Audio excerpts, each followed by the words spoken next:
Welcome to this channel. आज की इस वीडियो में जो है हम लोग बात करेंगे कि जो भी मार्कआउट ऑड सेमेस्टर के स्टूडेंट्स हो उन लोगों का जो प्रैक्टिकल एग्जाम है या फिर जो एक्सटर्नल एग्जाम है वहां पे जो है किस तरीके से तुम्हारा पासिंग मार्क्स आ सकता है, या फिर वहां पे किसी को अगर पासिंग मार्क्स नहीं मिलता है तो फिर क्या क्या कॉन्सिक्वेंसेस है, क्या ईयरलैग होगा या फिर सिर्फ बैकलॉग होगा।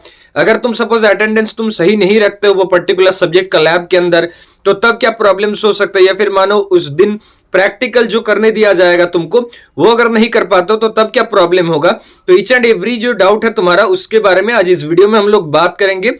जो भी स्टूडेंट्स मार्कआउट यूनिवर्सिटी के अंडर में अपना चाहे बीटेक हो, बीबीए हो, बीसीए हो, मास्टर्स हो, तुम अगर पढ़ रहे हो तो ये चैनल तुम लोग के लिए मोस्ट इंपॉर्टेंट होने वाला है, तो जरूर सब्सक्राइब करो और ये वीडियो को लाइक करके अपने दोस्तों के साथ शेयर करना। और सेमेस्टर का कोर्स ऑलरेडी लॉन्च था और वहां से बहुत सारे स्टूडेंट्स पढ़ने के बाद पॉजिटिव फीडबैक भी दिए हो, तुम लोगों का एग्जाम भी अच्छा गया है। अब इवेंट सेमेस्टर का कोर्स भी बहुत जल्दी लॉन्च हो जाएगा। फर्स्ट ईयर का कोर्स ऑलरेडी लॉन्च्ड है, सेकंड ईयर और थर्ड ईयर का कोर्स बहुत जल्दी जो है हम लोग अपडेट दे देंगे। तो चलो वीडियो स्टार्ट करते हैं। तो सबसे पहली बात मैं यहाँ ये करना चाह रहा हूँ कि देखो थ्योरी पेपर का क्या है कि थ्योरी पेपर में अगर तुम अच्छा मार्क्स नहीं भी लाते हो, 100 में 40 नहीं भी आता है तुम्हारा, तो क्या होगा कि तुम्हारा उस सब्जेक्ट में सप्ली आ जाएगा, बैकलॉग आ जाएगा और एक साल बाद जो है तुम्हें उस सब्जेक्ट के अंदर बैकलॉग क्लियरिंग एग्जाम देना है। ठीक है, ये जो है प्रोसेस है। नेक्स्ट क्या है, नेक्स्ट तुम लोगों का है कि मानो कि अगर वहां पे ऐसा होगा कि तुम्हारा डाउट है कि नहीं भैया मैं एग्जाम तो अच्छा दिया था, शायद टीचर का चेकिंग में कुछ प्रॉब्लम्स आ सकता है, तो उस टाइम पीपीआर का ऑप्शन है, मार्कआउट की तरफ से वो ऑप्शन दिया गया है तुमको कि पेपर तुम चाहो तो एक बार रिव्यू करवा सकते हो। So that option is available. Now practical exam जो होता है, प्रैक्टिकल जो सब्जेक्ट होता है, पेपर होता है, वहां पे क्या है कि वहां पे अगर तुम्हारा फेल आता है ना कोई कारण पे तो तुम्हारा वहां पे ईयरलैग आएगा। इतना साल से यही रूल होते आ रहा है कि प्रैक्टिकल एग्जाम जो है वो मैंडेटरी है। जिस दिन एग्जाम होगा उस दिन भी तुम्हें अटेंडेंस अपना रखना है।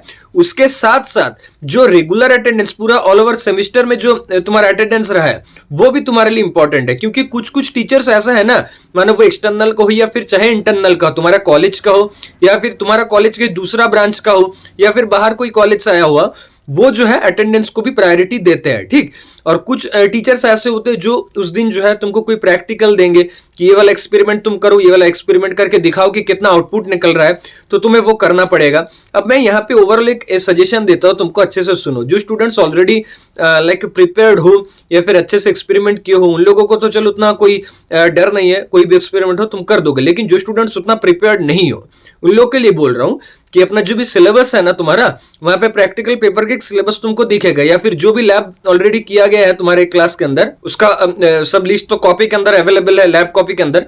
तो वो सब जो मतलब टॉपिक्स है उसका थोड़ा थ्योरी जो है तुम देख लो और किस तरीके से वो एक्सपेरिमेंट हुआ है। सपोज कि अगर व्हीटस्टोन ब्रिज का है तो व्हीटस्टोन ब्रिज का क्या क्या सपोज कि टाइटल, उसके बाद एपरेटस रिक्वायर्ड, उसके बाद है कि सपोज थ्योरी है, देन वहां पे एक आउटपुट टेबल रहेगा या फिर ऑब्जर्वेशन रहेगा। तो इस तरीके से जो डेमो होता है ना, एक जो फॉर्मेट होता है उसको थोड़ा याद कर लो और देख लो कि उसका थ्योरी क्या बोल रहा है। सो चीजें थोड़ा याद कर सकते हो तुम। अगर 5-6 तुम्हारा लैब एक्सपेरिमेंट हुआ है तो 5-6 करके जाना, उसके बाद तुमको कोई भी दिया जाए तुम आराम से जो है उसको करके आ पाओगे। ठीक है, यहाँ पे उतना कोई दिमाग लगाने वाला बात नहीं कि मैं अगर अच्छे से नहीं कर पाया, मेरा आउटपुट अगर एक्यूरेट नहीं हुआ तो उतना नहीं देखा जाता है। मोर और लेस ये देखा जाता है कि तुम जब एक्सपेरिमेंट किया था वो सही से किए हो या फिर नहीं, या फिर जो एक्सपेरिमेंट का एक्चुअली कॉन्सेप्ट है वो तुम्हारे दिमाग पे आया है या फिर नहीं। ठीक है, तो ये बहुत ज्यादा जरूरी है। या फिर जो एक्सपेरिमेंट का कॉन्सेप्ट है ना वो तुम समझे हो या फिर नहीं, टीचर यही चेक करते हैं जनरली। ऐसा नहीं कि आउटपुट एकदम 0.25 भी आ रहा है या फिर नहीं, ऐसा बात नहीं है। ठीक, तो आई होप मैं जो भी चीजें बोला हूं चीजें तुम्हारा समझ में आया है। जरूर इस चीज पे इंपॉर्टेंस देना, क्योंकि प्रैक्टिकल जो है मैं ऑलवेज बोलता हूं कि थ्योरी पेपर में तुम ना पढ़ के जाओ, तुम्हारा जो है उतना कोई प्रॉब्लम नहीं होगा, चीजें रिलेवेंट लिख के आ पाओगे। लेकिन practical exam is mandatory, attendance is also mandatory. कुछ भी हो जाए अटेंड रहना है उस दिन। और अगर मानो कि ओवरऑल पूरा सेमेस्टर में अटेंडेंस नहीं अच्छा है तो तब तुम जो है अच्छे से पढ़ के जाओ। ठीक है, क्योंकि वही तुम्हें जो है सेव करेगा। और अपना प्रैक्टिकल कॉपी भी जो है अच्छे से रखना, कोई दोस्त के साथ शेयर मत करना, शेयर करोगे तो लेकर रखना। ठीक है, वो बहुत ज्यादा जरूरी है। थैंक्स अ लॉट, मिलता है नेक्स्ट वीडियोस में। ऐसे ही जो है कनेक्टेड रहो, लाइक करो वीडियो को अगर पसंद आया और कमेंट करके बताओ कि ये रिलेटेड कोई तुम्हारा डाउट है या फिर नहीं, और थ्योरी एग्जाम जो है तुम्हारा कैसा गया है। Thank you.